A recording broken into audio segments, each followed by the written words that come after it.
Arazoak eta zailtasunak ere ez zitzaizkion falta izan.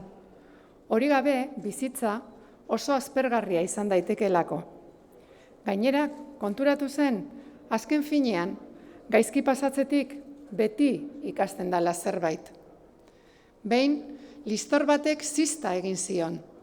Parke batean paseatzen ari zela egin zion eraso, bizkarrean. Eta berari, zastaikai bat sartu ziotela iruditu zitzaion. Zistada handitu eta gaiztotu egin zitzaion, baina handik pixka batera pasa egin zitzaion.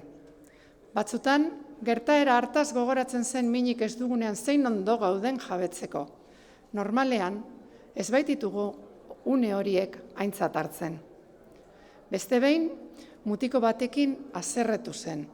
Hark sorgin nazkagarri deitu ziolako, eta hura mingarri egin zitzaiolako oso.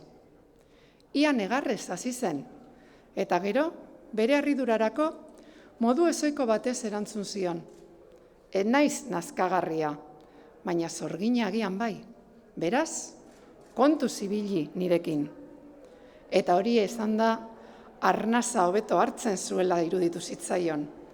Are gehiago, mutikoak kikilduta begiratu eta gehiago gogaitu gabe alde egin zuenean. Egun batean, ahotsik gabe geratu eta ikaratu egin zen. Sekula zantan hitz egiteko gauza ez zela izango pentsatu zuen.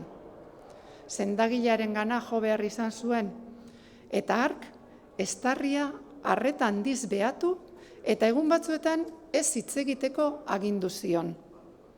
Horrek eraman zuen kuadernotxo baten idazten hastera.